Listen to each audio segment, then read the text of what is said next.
talk words. He didn't talk words. He went boing boing instead. So it's he didn't talk words. He didn't talk words. He didn't talk words. He went, put a word in instead. That's all in your notes. But let's try. He didn't talk words. He didn't talk words. He didn't talk words. He went screech instead. Let's try cuckoo. He didn't talk words. He didn't talk words. He didn't talk words. He said cuckoo instead. Okay, so we go through every single word and throw those things in. This is a book that I've done on lots of grade levels, even first grade, even fifth grade, because there comes a time when everybody is celebrating Seuss's birthday.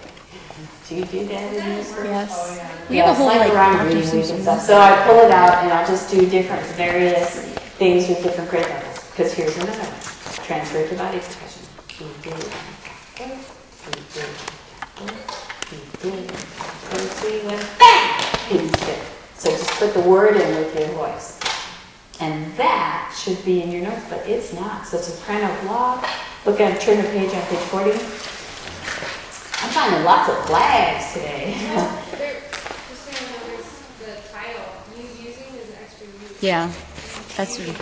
I know, and I've got that written as a flag from last year, but I didn't change it.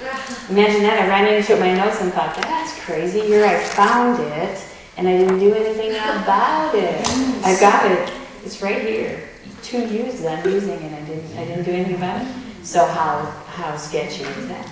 So I would put a dash under soprano block and put snaps or SN, and a dash under the alto blocks, soprano line, put CL or clap, ASN, P or pat, PSBN, S or stomp. Because that way you know that's how you're going to do it. I would put a slash and then the other opportunities. So it's snap, clap, pat, stomp. Those levels. Yeah. So maybe with first graders or second graders, you would just say it and put the words in. He didn't talk words. He didn't talk words. He didn't talk words. He went cuckoo instead. Yeah? And then maybe with third grade, you do this.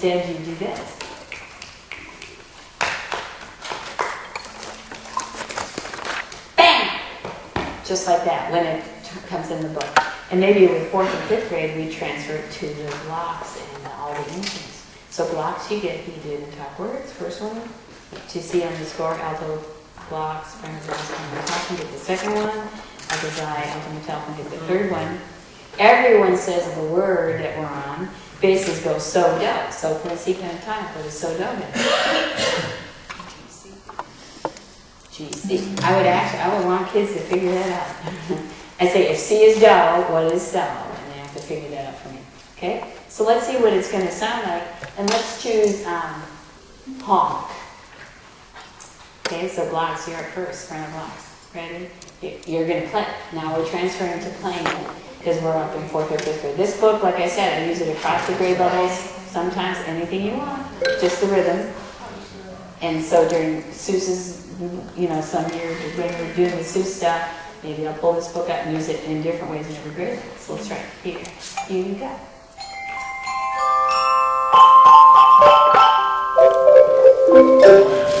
Bang! Let's try that. Let's give that another go. G and long C. G and long C. For the basics. Honk. Everybody puts the honk in there. Okay? Okay, let's try again. Here you go.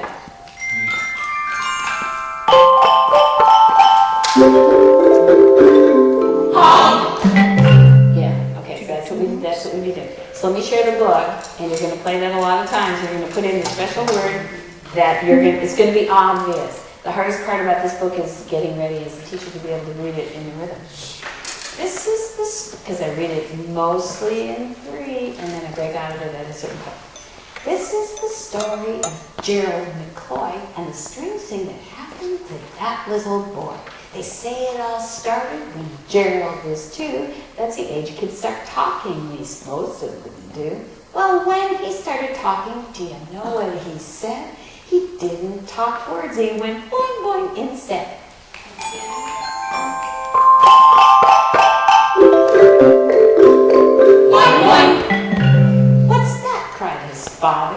face turning gray. It's a very odd thing for a young boy to say. And poor Gerald's father rushed to the phone and quick dialed the number of Dr. Malone. "Come over fast," the poor father pled. "Our boy can't speak words, he goes boing boing instead."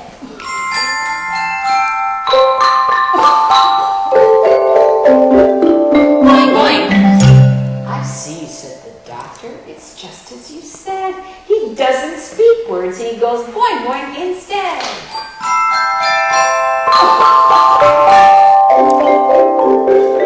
Boing boing. "I've no cure for this. I can't handle the case." And he packed up his pills and walked out of the place. Then months passed and Gerald got louder and louder. One day he went boom like a big keg of powder.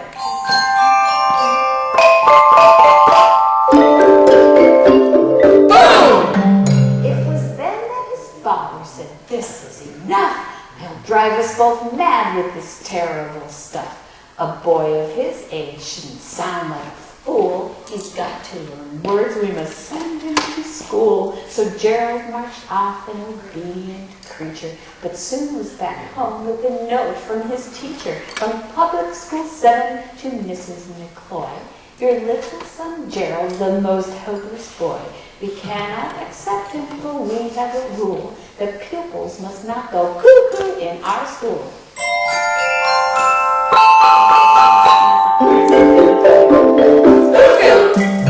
"Your boy will go honk all his life, I'm afraid. Sincerely yours, Fanny Schultz, teacher's first grade."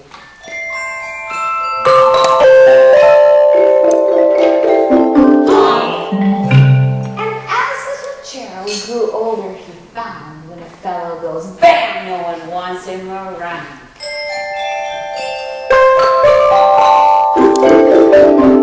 Bam!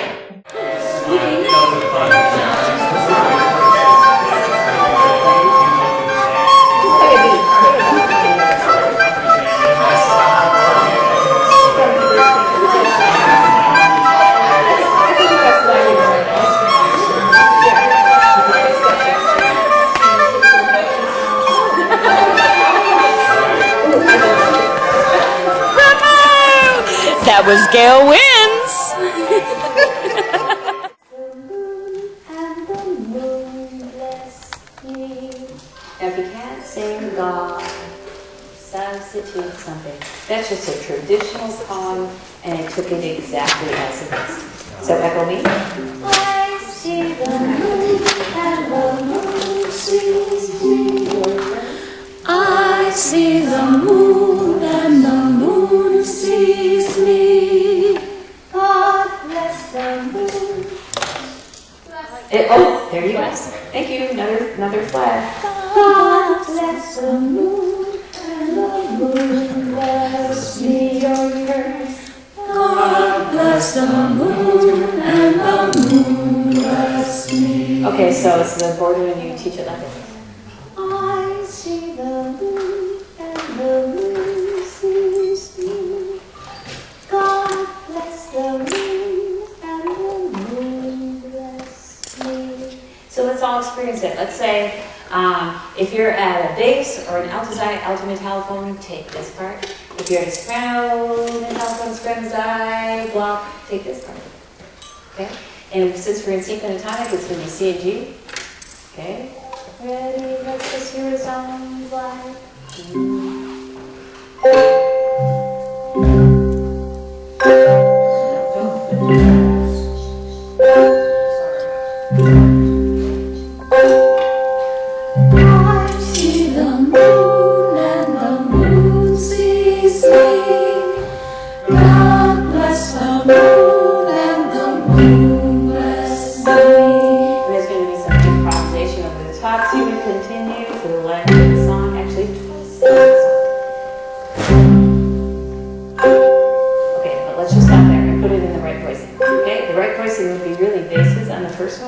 And then alto, alto metallophone on the second one. So now this is really for the basses, and this is really for the alto metallophone, alto sax. So let's hear it how it really is. And here you go.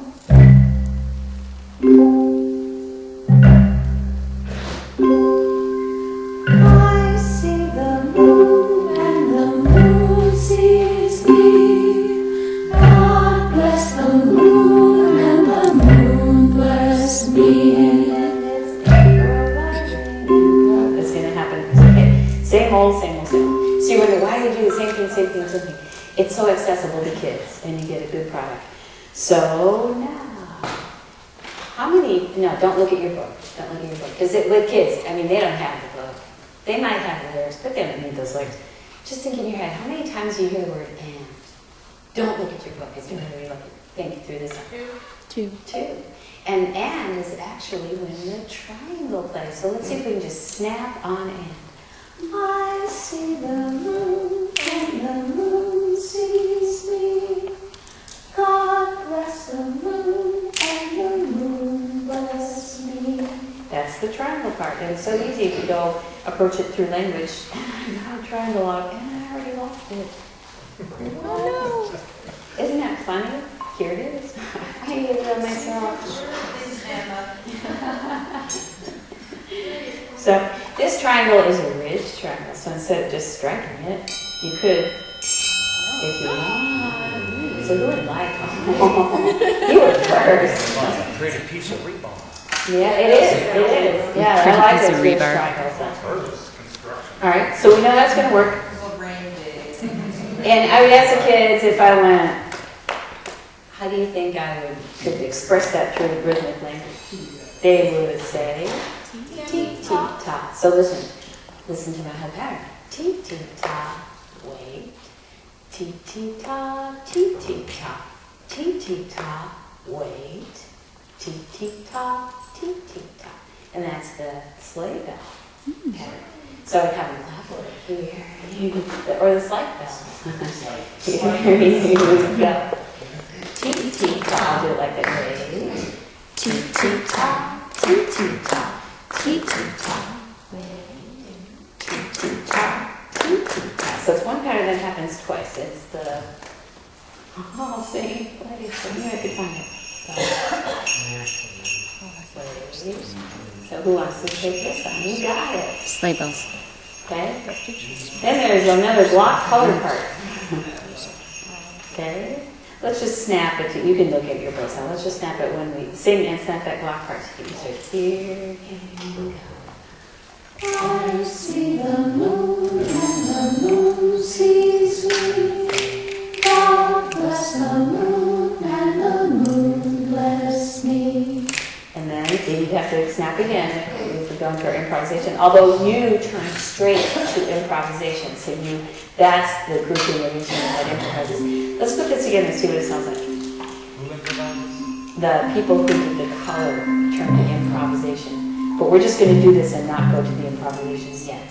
Okay, ready, and here. Let's do this. Just like ready to play, and I said, let's do this.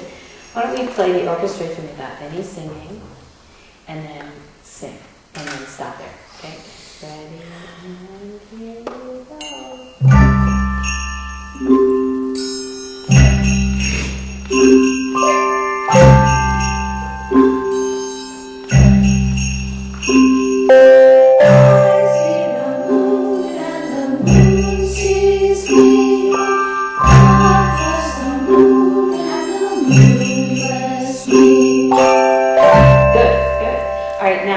Remember how that color part is in it, the blocks are going to turn around to do improvisation? Okay? And because we're going to use these big, ginormous stars in a second, to make that scarf thing happen, the improvisation has to be twice the length of the song. Okay? So you just improvise, and then back to singing. So if you look on the second page, 4 and 1 time 3D accompaniment like we just did. We sing, improvisation twice the length of the song, back to singing, and then some kind of ending sound. Oh, it's something that's already in our hands. What do you want to do for an ending song? Sound. Got it. Okay. And the triangle.